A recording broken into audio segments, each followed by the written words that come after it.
Hello guys, this is Diya Vash and you are watching my YouTube channel RV Study Studio. So my dear friends, आज हम बात करने वाले हैं SSC JE notification के बारे में।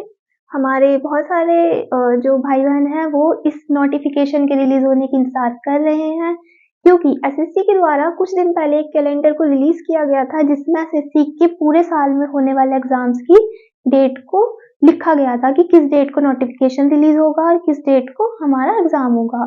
तो एसएससी जेई के नोटिफिकेशन के बारे में वहां लिखा गया था कि एसएससी जेई का नोटिफिकेशन 29 फरवरी को रिलीज कर दिया जाएगा। जैसे कि आज 1 मार्च है, कल 29 फरवरी थी, तो इसका नोटिफिकेशन आउट होना था, कल रिलीज होना था, लेकिन किसी कारणवश ये अभी रिलीज नहीं हो पाया।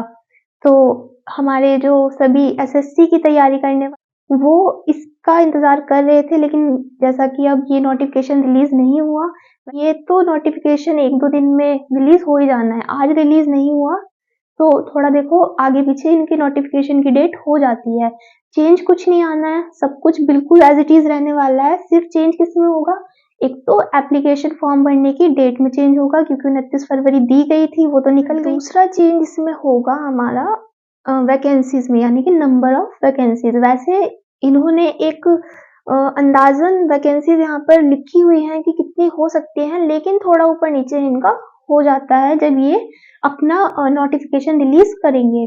ठीक है, बाकी चीजें हम यहाँ देख लेते हैं क्योंकि बाकी चीजें तो सेम ही रहने वाली है। भरने का प्रोसेस सेम रहेगा, फॉर्म को ऑनलाइन भरा जाना है, वेबसाइट सेम रहेगी, सब चीजें सेम रहेंगी, वो मैं आपको आगे यहाँ पर बता देती हूँ। देखो, इस एग्जाम का नाम जो है वो है एसएससी जेई, यानी कि staff selection commission junior engineering exam.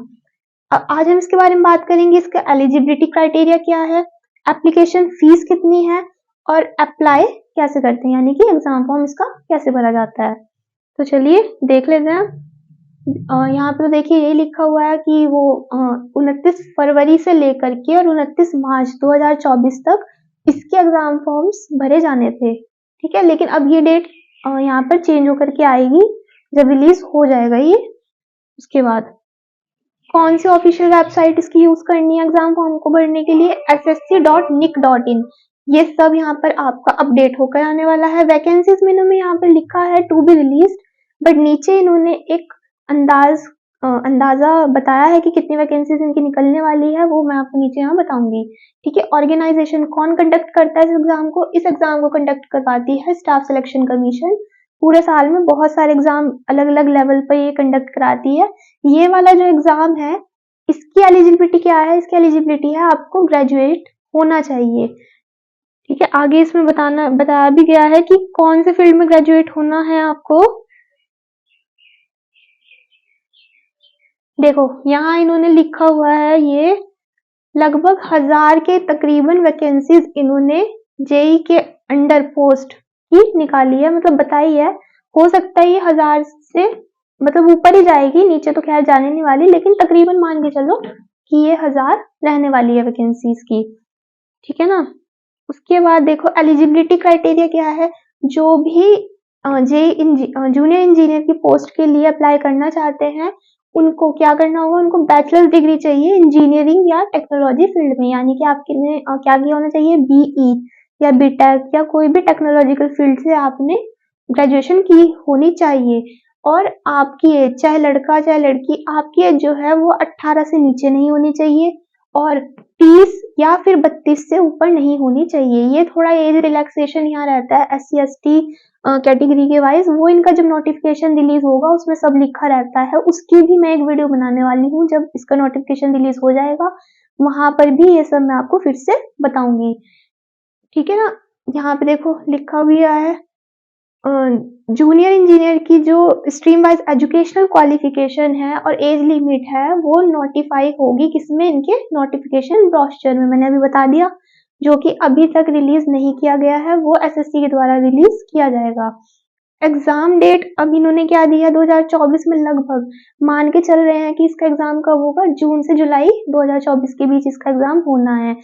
Exam इसका जो नोटिफिकेशन है वो चाहे थोड़ा लेट हो जाए, इसका एग्जाम लगभग मान के चलना कि इन्हीं महीनों में होना है, ये लेट नहीं होगा। ठीक है ना। अब इसका जो बेस है, कैसा एग्जाम देना होगा, ये computer CBT computer based exam है। आपको ये पेन पेपर मोड एग्जाम नहीं है, कंप्यूटर बेस्ड एग्जाम है। और ड्यूरेशन कितनी रहने वाली है इसके एग्जाम की, 120 मिनट इसकी ड्यूरेशन रहेगी, यानी कि 2 घंटे आपको इसमें लगभग मिलेंगे एग्जाम करने के लिए। ये पेपर फर्स्ट की बात कर रहे हैं हम यहाँ पर, इसमें 2 टियर होते हैं, पेपर 1 और पेपर 2। एप्लीकेशन फी की बात कर लेते हैं, वही SSC के सभी पेपर की तरह सेम है।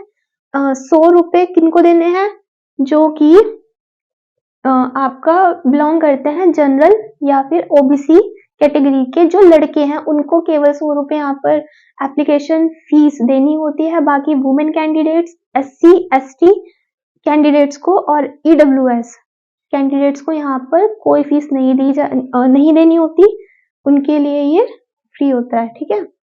अब देखो इसका सिलेक्शन प्रोसेस कैसे रहने वाला है, मैंने बता दिया 2 स्टेज में इसका पेपर होगा, एक टियर 1 एक टियर 2। लिखा हुआ है पेपर 1 एंड पेपर 2, दोनों ही कंप्यूटर बेस्ड एग्जाम है, सब्जेक्टिव टाइप एग्जाम नहीं है, ऑब्जेक्टिव टाइप होंगे और कंप्यूटर पर देने होंगे। सब्जेक्ट्स देख लो, पेपर 1 एग्जाम के जो सब्जेक्ट्स रहने वाले कौन से हैं, general intelligence and reasoning, general awareness.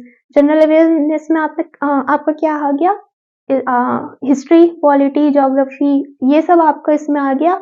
General intelligence में आपकी 10-12 बेस की लगभग मैथ्स पूछी जाती है, मैथ्स के क्वेश्चंस पूछे जाते हैं। और रीजनिंग का आपका रीजनिंग ही है, वो भी लगभग 10-12 MTS CHSL के लेवल वाली आपको यहाँ से पूछी जानी है, इससे ज्यादा मुश्किल नहीं पूछी जाने की, ठीक है ना।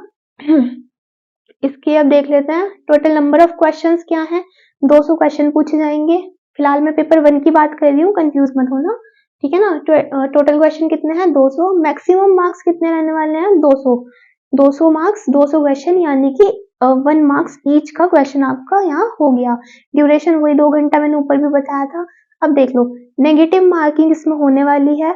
नेगेटिव मार्किंग कितने की है, 1/4 मार्क्स डिडक्ट किया जाएगा इनकरेक्ट रेस्पॉन्स के लिए। अगर आपने कोई भी क्वेश्चन गलत कर दिया, अटेम्प्ट नहीं किया, तो वो तो अलग बात है, उसके लिए कोई नेगेटिव मार्किंग नहीं है। लेकिन अगर आपने अटेम्प्ट किया और बाय चांस वो गलत हो गया, तो जो आपके क्वेश्चन सही हुए थे उनके टोटल मार्क्स में से टोटल गलत वालों के मार्क्स 1/4 नंबर डिडक्ट कर दिए जाने हैं। जैसे कि अगर एक क्वेश्चन सही किया, एक क्वेश्चन गलत कर दिया, और वो जो आपका क्वेश्चन था वो 2 मार्क्स का था, तो उसमें से 1/4 मार्क्स डिडक्ट किए जाएंगे गलत करने के लिए, यानी कि 0.5 मार्क्स वहां पर डिडक्ट कर दिए जाने हैं, ठीक है ना। अब बात कर लेते हैं पेपर 2 की। पेपर 2 में भी सेम आपके रहने वाले हैं, पार्ट के हैं पेपर 2 की।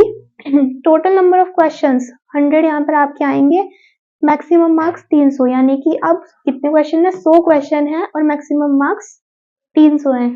3 मार्क्स का एक क्वेश्चन है। ड्यूरेशन वही सेम रहने वाली है, 2 घंटा 120 मिनट। और नेगेटिव मार्किंग अब यहाँ पे बढ़ गई, अब नेगेटिव मार्किंग हो गई यहाँ पर 1 मार्क्स की। 3 मार्क्स का क्वेश्चन और 1 मार्क्स की नेगेटिव मार्किंग। अब देख लो एप्लीकेशन फॉर्म कैसे भरना है, मतलब अप्लाई कैसे किया जाना है। ऑनलाइन ही अप्लाई होगा इनकी वेबसाइट से। इनकी वेबसाइट का नाम क्या है, ये इनकी वेबसाइट का यहाँ पर दिया हुआ है, वेबसाइट ssc.nic.in पर आपको विजिट करना होगा। उसके बाद आप इनकी विजिट करने के बाद इनकी वेबसाइट पर अप्लाई कर सकते हैं। वहां पर देखना होगा, नोटिफिकेशन जब रिलीज होगा ऊपर ही आएगा, वहां पर देखना कि जेई और जूनियर इंजीनियर के एग्जाम से रिलेटेड आपको लिंक खोलनी होगी और वहां जाकर के अप्लाई करना है, क्योंकि वेरियस टाइम पे अलग अलग पेपर्स के नोटिफिकेशन आते रहते हैं, तो वहां पर देख लेना, जेई वाली पे जाके आपको फॉर्म भरना है। वहां पे सिलेक्ट कर सकते हो, वो मैंने ऊपर बताया था, देख लेना अपने हिसाब से, है ना। सिविल में, मैकेनिकल में, इलेक्ट्रिकल में, और ये क्वांटिटी सर्विंग कॉन्ट्रैक्ट्स, ये सब यहाँ से आप पढ़ लेना अच्छे से। जब इसका नोटिफिकेशन रिलीज हो जाएगा सब कुछ उसमें डिटेल में लिखा आता है, तो कोई कंफ्यूज होने वाली चीज नहीं है, वहां से पढ़ सकते हो आराम से। बेसिक एजुकेशनल और जो डिटेल्स हैं वो सब आपकी फॉर्म में फिल करनी होगी। जो भी वहां पे आपसे पूछेगा फॉर्म फिल करते हुए, वो सब बेसिक ही पूछता है, जैसे नेम और date of birth, parents name, ये सब आपसे वहां पूछता है, वो फिलअप कर देना। और उसके बाद आपको क्या करना होगा, अपनी एक फोटोग्राफ और सिग्नेचर अपलोड करने होंगे। वो वहाँ पे उसका साइज वगैरह सब लिखा होता है, उसमें उसको कंप्रेस करके आपको अपलोड करना। फिर क्या करना है, एप्लीकेशन फी पे करनी है सिर्फ जनरल और ओबीसी कैटेगरी के लड़कों को, बाकी सबके लिए यहाँ पर कोई एप्लीकेशन फी नहीं है। बाकी ये सब मैंने आपको यहाँ पर बता दिया। बाकी इसके एलिजिबिलिटी क्राइटेरिया भी बता दिया, एप्लीकेशन फी भी बता दी, अप्लाई कैसे करोगे वो भी बता दिया। इसकी ऑफिशियल वेबसाइट पर चले जाना, ssc.nic.in, वहां जा करके खोल लेना। एक बार मैं आपको दिखा देती हूँ कैसा इंटरफेस आपका रहता है वहां जाने के बाद और कैसा करोगे। देखिए, जब आप ssc.nic.in साइट पर जाकर के वहां पर क्रोम पर जाके भरेंगे और उसके बाद फिर कुछ इस तरह का इंटरफेस आपके सामने यहाँ पर ओपन होगा। यहाँ पर आपके सामने ना ये देखो, ये आएगा, लॉगिन करना होगा रजिस्ट्रेशन नंबर और पासवर्ड को भर के। लेकिन अभी आपके पास ये नहीं है, अगर पहली बार कोई फॉर्म फिल कर रहे हैं, अगर इससे पहले भी फॉर्म फिल किया है तो आपको ये बात पता होगी। लेकिन इसके लिए आपको क्या करना होगा, यहाँ पे नीचे न्यू यूजर लिखा आ रहा है, न्यू यूजर या फिर रजिस्टर्ड नाउ करके लिखा आ रहा है, यहाँ पर क्लिक करना और क्लिक करने के बाद न्यू रजिस्ट्रेशन अपना कर लेना। जब वो अपनी सब बेसिक डिटेल्स इसमें भर देना, उसके बाद क्या होगा, एक पासवर्ड और एक रजिस्ट्रेशन नंबर आपको मिलेगा, उसको अपना सेव रखना। वन टाइम प्रोसेस है, सिर्फ एक बार आपने कर लिया फिर कभी भी उसको सीधा फिल करना है। यहाँ पर ये फिल कर देना इसमें, और यहाँ से ये कैप्चा कोड एंटर करके लॉगिन कर लेना। फिर आपके अंदर जाके सब एग्जाम के नोटिफिकेशन के बारे में भी लिखा होता है, वहां से जाकर के एप्लीकेशन फॉर्म फिल कर सकते हो। देखो यहाँ पे इस तरह से नीचे नोटिफिकेशन आते हैं, लेटेस्ट न्यूज करके लिखा रहता है ग्रीन कॉलम में। फिलहाल कोई नोटिफिकेशन यहाँ नहीं आया हुआ है, लास्ट जो आया हुआ है वो 26 फरवरी का आया हुआ है, यहाँ पे ही आपको दिख जाएगा, तो चेक करते रहिएगा। यहाँ पर वैसे तो पता चल जाता है ना। तो आई होप वीडियो में जो भी मैंने आपको सब बताया है इस एग्जाम के बारे में, इस एग्जाम से रिलेटेड डिटेल्स सब दी हैं, वो आपको अच्छी लगी होंगी और बहुत काम की आपकी रहने वाली है। ये वीडियो इंफॉर्मेटिव वीडियो है। कैसे लॉगिन करोगे, कैसे जाओगे इसमें एप्लीकेशन फॉर्म फिल करने के लिए, वो भी बता दिया है। बाकी तो भाई एग्जाम देने चले हो तो फिल कर सकते हो, है ना। आई होप बहुत अच्छी लगी होगी आपको वीडियो। एग्जाम फॉर्म जब भी नोटिफाई हो जाएगा, नोटिफिकेशन आ जाएगा, तब मैं इसका एक और छोटा सा वीडियो बना करके आपको बता दूंगी। आशा करते हैं कि जल्दी इसका एग्जाम फॉर्म आ जाए, नोटिफिकेशन इसका रिलीज हो जाए लगभग 1-2 दिन में, फिर आप एलिजिबल हो जाएंगे इसका फॉर्म फिल करने के लिए। तब तक अच्छी तरीके से अपनी तैयारी करते रहिए। Thank you so much.